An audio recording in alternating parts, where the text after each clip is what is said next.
Bonjour, je me présente Annie Dufour, courtier immobilier agréé pour Emax Énergie. Eh bien, dans ma capsule cette semaine, on va parler de vendre sa résidence secondaire au Québec.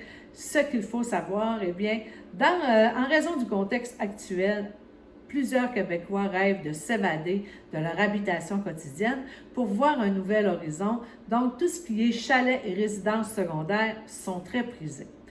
Toutefois, il y a quelques éléments à prendre en considération avant d'aller de l'avant dans la vente de sa résidence. Ce n'est pas une décision qui doit être prise à la légère parce qu'elle peut avoir de gros impacts sur votre portefeuille.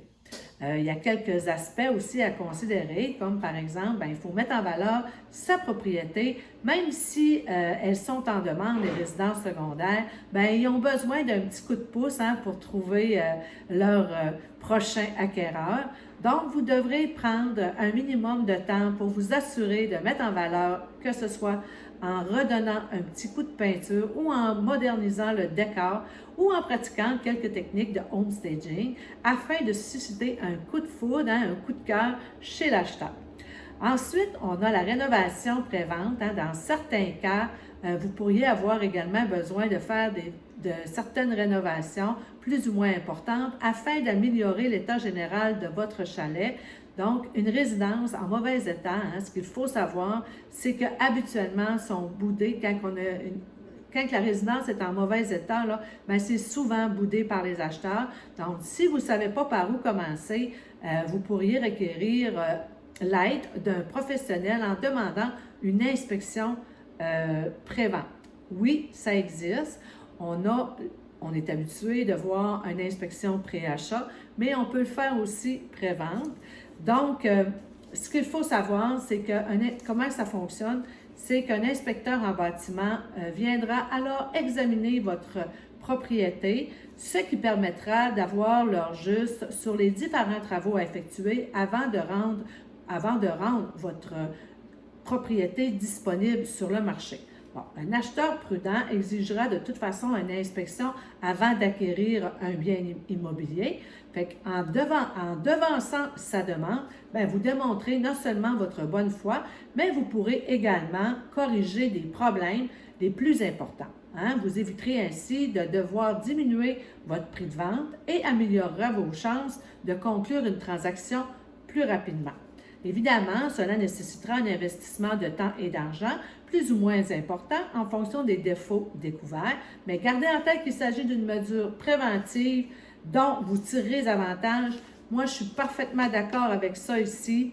On est habitué, c'est certain, de voir une inspection pré-achat, mais si vous avez une résidence, qu'elle soit principale ou secondaire, puis que vous savez qu'il y a des travaux qui doivent être effectués sur votre immeuble, eh bien, prenez un inspecteur pour vous faire un rapport d'inspection. Fait que comme ça, vous allez connaître votre habitation, quand on va remplir la déclaration du vendeur, vous allez savoir quoi dire à votre prochain acheteur, puis ça va être beaucoup plus facile et beaucoup plus sécurisant pour les deux côtés. Parce que moi, je sais très bien que, mettons, 2 inspections sur 3, mes vendeurs sont très nerveux, ils ne savent pas trop comment ça fonctionne. Annie, on est inquiet, j'ai peur de ci, j'ai peur de ça.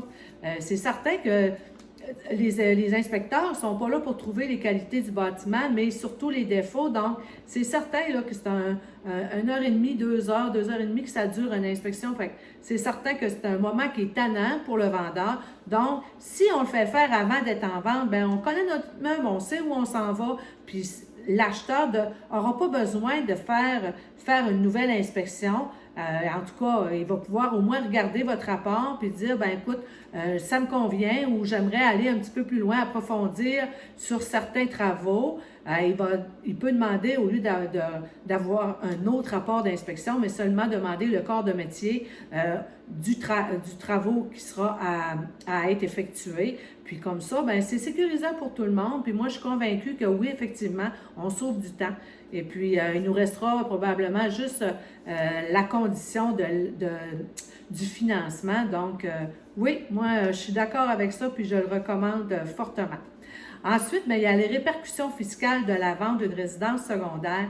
Il existe une différence majeure entre une résidence principale puis une résidence secondaire, hein, la vente de cette dernière pourrait vous coûter très cher en fonction des profits que vous avez réalisés depuis la date d'achat de votre propriété. Ce qu'il faut savoir à propos du gain en capital, eh bien, c'est que le gain en capital correspond à l'augmentation de la valeur subie par votre gain immobilier entre le moment où vous avez fait l'acquisition et celui que vous vous en séparez. En d'autres termes, il s'agit de la différence entre le prix de vente et le prix d'achat original, moins certaines dépenses qui sont déductibles. Bon, bien, si vous décidez de vendre votre résidence secondaire, bien, sachez que vous devrez ajouter 50% du gain de capital réalisé lors de la vente à votre déclaration de revenus annuel. Donc, la moitié des profits obtenus sera donc imposable.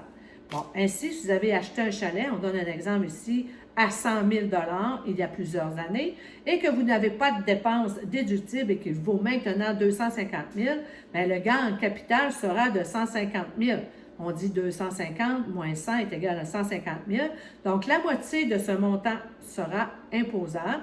Vous devrez donc inclure à votre gain 75 000 à votre déclaration de revenus annuels.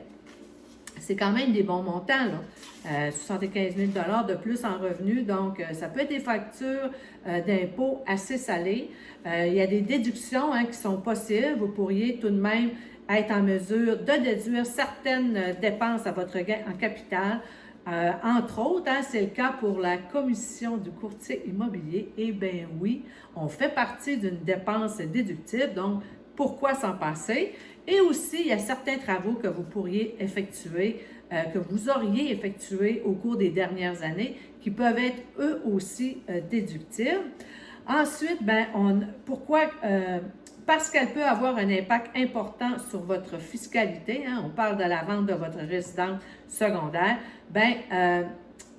Ça ne doit pas être pris à la légère. Il est d'ailleurs recommandé de faire affaire avec des professionnels dans le domaine, tels qu'un fiscaliste ou un planificateur financier, pour s'assurer d'optimiser la désignation de vos habitations et vous aider à prendre la meilleure décision en fonction de votre situation, parce qu'elle est différente pour chacun. En plus de faire appel à un professionnel pour vous aider à mieux comprendre les répercussions fiscales de votre décision, eh bien, il est fortement recommandé de travailler en collaboration avec un courtier immobilier qui est entre autres l'un des meilleurs alliés à avoir à ses côtés pour tout achat ou vente immobilière. Choisir un expert ayant une bonne connaissance de la région dans laquelle est située votre résidence secondaire est un atout majeur pour votre projet. Moi, je suis 100% d'accord avec ça aussi. C'est important de prendre un courtier immobilier qui est actif dans la région où est située votre résidence secondaire. Ça va certainement vous aider à avoir le prix qui sera idéal, puis de vendre dans des meilleurs délais. Donc, sur ça fait le tour de ma capsule, encore une fois, cette semaine. On est rendu à la capsule numéro 19. Donc, si vous avez aimé, merci de me liker, merci de partager. J'ai encore mon concours jusqu'à ma 21e capsule. Mon gagnant pourra se mériter un frigidaire à l'effigie de son choix. Donc, partagez. Et puis, je vous remercie encore d'être là. Donc, on se voit la semaine prochaine. Merci. Bye bye.